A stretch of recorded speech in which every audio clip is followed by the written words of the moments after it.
자, 안녕하세요. 두쫀쿠 뉴스에 오신 것을 환영합니다. 밀라노 동계올림픽. 사실 이제 끝났는데요. 그런데 여러분들이 반드시 알아야 할 이야기가 한 가지 있습니다. 바로 김길리 그리고 최민정 선수의 이야기인데요. 진짜 다 듣고 나면 눈물 나실 수도 있습니다. 저도 이미 눈물 줄줄입니다. 바로 들려드릴게요. 먼저 목걸이 이야기부터 해야겠습니다. 김길리 선수, 올림픽 출발 전에 어머니한테 선물을 하나 받았습니다. 오륜기가 새겨진 금목걸이였는데요. 근데 이걸 잃어버렸습니다. 올림픽을 앞두고 엄마가 정성스럽게 준비한 선물을 잃어버린 거예요. 보통 사람이라면 어떨까요? 불안하잖아요. 큰 대회 앞에서 징크스라고 느낄 수도 있는 거고 마음이 흔들릴 수 있는 상황이죠. 그런데 김길리 선수의 어머니가 어떻게 했냐면 똑같은 목걸이를 다시 사서 건네줬다고 합니다. 그때 김길리가 뭐라고 했는지 아세요? 액땜했다고 생각할게요. 금메달 2개 딸 징조 같아요. 이렇게 말했다고 합니다. 농담처럼 던진 말이었는데 이게 정말로 현실이 됩니다. 소름 돋지 않으세요? 그리고 어머니의 이야기를 더 해야 하는데요. 최민정 선수의 어머니도 이번 올림픽에서 빠질 수 없는 인물입니다. 출국하는 날 최민정 선수에게 손편지를 한 통 건넸다고 해요. 비행기 안에서 그 편지를 꺼내 읽은 최민정은 한참을 울었다고 합니다. 편지 내용이 이랬답니다. 6살에 처음으로 작은 스케이트를 신던 아이가 이제 3번째 올림픽에 선다는 게 기적 같다. 성적보다 여기까지 걸어온 시간 자체가 금메달이다. 넌 이미 엄마에겐 금메달이야. 이 편지를 올림픽 내내 가슴에 품고 경기를 치렀다고 합니다. 28살, 3번의 올림픽을 겪은 선수에게도 엄마의 말 한마디는 이렇게 크더라고요. 두 선수 모두 어머니의 마음을 안고 빙판에 섰던 겁니다. 자, 이제 본격적으로 그 경기 이야기를 해볼게요. 여자 쇼트트랙 1500m 결승. 이 종목이 왜 특별하냐면요. 최민정 선수가 올림픽에서 2번 연속 금메달을 따냈던 종목입니다. 3연패에 도전하는 경기였어요. 쇼트트랙 역사에서 같은 종목 3연패는 아무도 해내지 못한 기록이거든요. 반면에 김길리 선수는 이미 이번 대회 개주에서 금메달을 따고 개인전에서도 정점을 찍겠다는 각오로 올라온 상태였습니다. 두 사람 모두 물러설 이유가 없는 무대였던 거죠. 결승 출발 직후 두 선수는 서두르지 않았습니다. 7명의 선수 중 4위와 5위 부근에서 조용히 흐름을 살폈어요. 1500m는 단거리처럼 처음부터 달려나가면 안 되는 종목입니다. 앞에서 끌어주는 선수가 체력을 소모하는 동안 뒤에서 타이밍을 재는 게 핵심이에요. 김길리 선수도 나중에 인터뷰에서 이렇게 말했습니다. 견제하던 선수가 앞에서 끌고 있어서 그래 네가 끌어라 하면서 일부러 힘을 아꼈다. 22살의 선수가 올림픽 결승에서 이 정도의 냉정함을 유지했다는 게 놀랍지 않나요? 레이스 중반, 먼저 치고 나간 건 최민정이었습니다. 7바퀴를 남기고 특유의 아웃코스 추월로 단숨에 2위까지 올라갔어요. 그 뒤를 따라 김길리도 서서히 포지션을 끌어올렸습니다. 3바퀴를 남겼을 때 상황이 극적으로 바뀝니다. 앞서가던 외국 선수들의 체력이 흔들리기 시작했고 그 틈을 놓치지 않고 최민정이 선두로 치고 나갔습니다. 김길리가 바로 그 뒤를 따랐고요. 최민정 1위, 김길리 2위. 한국 선수 둘이 나란히 빙판맨 앞에 선 겁니다. 이 순간 해설진도 흥분을 감추지 못했다고 하죠. 그런데 진짜 승부는 여기서부터였습니다. 마지막 2바퀴를 남기고 직선 주로에서 김길리가 움직입니다. 아웃코스로 빠져나오면서 폭발적으로 속도를 끌어올렸어요. 그리고 최민정을 제쳤습니다. 1바퀴 반을 남기고 순위가 뒤집힌 거예요. 김길리 선수가 나중에 밝힌 바로는 솔직히 그 순간 제 속도가 많이 붙어 있었다. 나갈 수 있겠다는 판단이 서서 시도를 했다고 합니다. 철저한 계산 위에 감각이 더해진 추월이었던 겁니다. 자, 여기서 논란이 시작됩니다. 경기가 끝나고 일부 네티즌들 사이에서 이런 말이 돌기 시작했어요. 최민정이 일부러 양보한 거 아니냐. 3연패를 노리는 선수가 마지막에 저렇게 쉽게 내줄 수 있느냐. 뭔가 짜고 친 거 아니냐. 이런 주장이었습니다. 꽤 많이 퍼졌어요.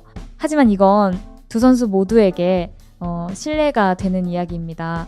김길리 선수가 유튜브 채널에 출연해서 이 부분에 대해 직접 입을 열었습니다. 진행자가 최민정 선수를 제칠 수 있을 거라고 생각했냐고 묻자 김길리는 속도가 이미 충분히 올라간 상태였고 그 타이밍에 추월을 시도한 것이라고 분명하게 답했어요. 누가 내어준 자리가 아니라 자기 힘으로 만들어낸 기회였다는 거죠. 양보 루머는 김길리의 금메달 가치를 깎아내리는 말이기도 하고 최민정의 경쟁자로서의 자존심도 훼손하는 말이에요.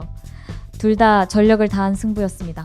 그렇다면 최민정은 왜 마지막에 다시 역전을 시도하지 않았을까요? 이 부분도 짚어볼 필요가 있습니다. 쇼트트랙 1500m는 몸싸움이 굉장히 치열한 종목이에요. 스케이트 날끝이 살짝만 걸려도 두 선수가 동시에 넘어질 수 있습니다. 김길리가 앞으로 나선 상황에서 최민정이 억지로 인코스를 파고들었다면 어떻게 됐을까요? 충돌이 일어나면 둘 다 메달을 잃는 겁니다. 이미 한국 선수끼리 금과 은이 확보된 상황에서 위험을 감수할 이유가 없었던 거예요. 이건 양보가 아니라 판단입니다. 경험 많은 선수만이 내릴 수 있는 냉철한 판단이었던 거죠. 근데요, 저는 개인적으로 그 판단 안에 또 하나의 마음이 담겨 있었다고 봅니다. 김길리 선수가 앞으로 나갔을 때 최민정의 머릿속에는 분명 여러 가지 생각이 스쳤을 거예요. 다시 붙을까? 여기서 밀어붙일까? 그런데 앞에서 달려가는 후배의 등을 보면서 이제 정말 바뀌는구나 하는 감정이 올라오지 않았을까요? 결승선을 통과하고 나서 빙판 위에 주저앉은 최민정에게 김길리가 다가가 안겼을 때 두 사람의 표정은 이긴 사람과 진 사람의 얼굴이 아니었습니다. 세대가 넘어가는 순간의 얼굴이었어요. 그리고 경기 직후 아무도 예상하지 못한 발표가 나옵니다. 최민정 선수가 이번 대회를 마지막으로 올림픽 무대에서 내려오겠다고 밝힌 겁니다. 당장 선수 생활 전체를 접는다는 뜻은 아니었지만 4년 뒤 올림픽에는 서지 않겠다는 선언이었어요. 이 소식을 취재진을 통해 전해들은 김길리, 반응이 어땠는지 아세요? 진짜요? 이 한마디를 하고는 말을 잇지 못했습니다. 그리고 눈물이 쏟아졌어요. 김길리는 이렇게 말했습니다. 언니와 경쟁자라기보다 동반자라는 느낌이 강했다. 계속 같이 뛸 줄 알았는데 이번이 마지막 올림픽 맞대결이었다는 걸 알고 많이 울었다. 그러면서 경기 시작 전에 서로 파이팅이라고 응원했다. 언니는 자신의 마지막 레이스라는 걸 알면서도 나를 응원해줬다는 게 너무 울컥했다고 덧붙였습니다. 추월 순간에 대해서도 언니와 부딪히지 않으려고 최대한 공간을 만들면서 탔다고 했어요.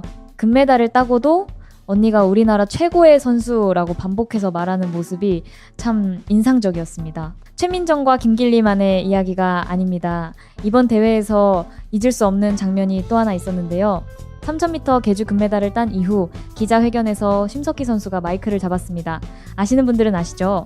2018년 평창 올림픽 이후로 심석희와 최민정 사이에는 오랫동안 무거운 공기가 흘렀습니다. 고의 충돌 의혹, 언론의 보도, 팬들의 편가르기.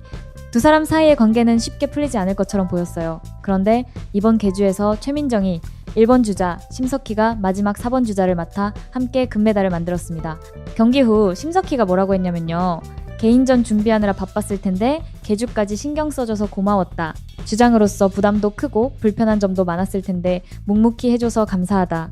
수년간 쌓인 불편함을 녹이는 한마디였습니다. 빙판 위에서 시작된 갈등이 빙판 위에서 풀린 거예요.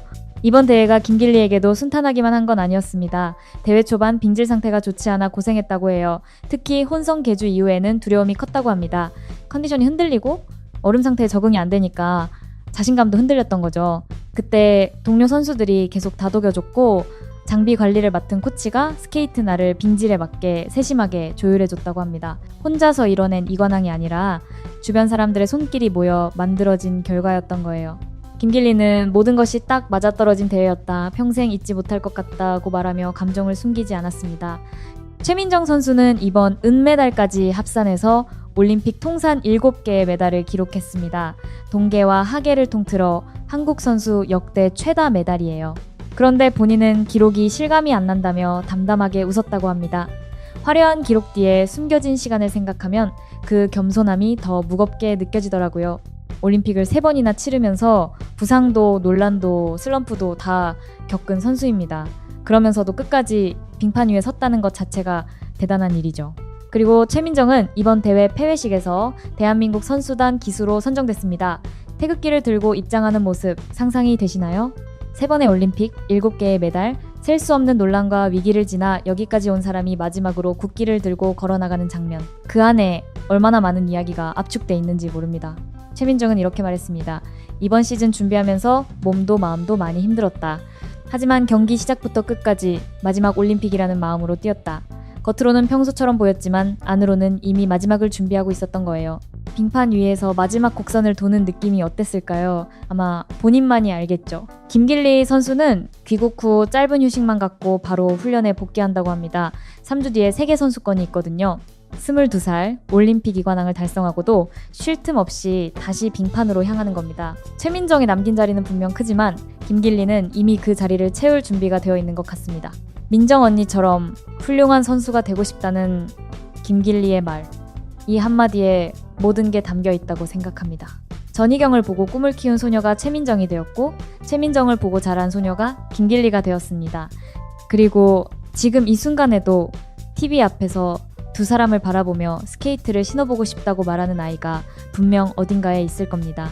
이번 1500m의 결승은 단순한 메달 경쟁이 아니었습니다. 어머니의 편지를 가슴에 품고 뛴 라스트 댄스였고 금목걸이의 예언이 현실이 된 밤이었고 한 시대가 저물며 새로운 시대가 열리는 순간이었습니다. 최민정 선수 정말 오래도록 수고 많으셨습니다. 그리고 김길리 선수 앞으로의 여정도 진심으로 응원하겠습니다. 오늘 준비한 이야기는 여기까지입니다. 여러분의 생각을 댓글로 남겨주세요. 구독과 좋아요는 저에게 큰 힘이 됩니다. 시청해주셔서 감사합니다.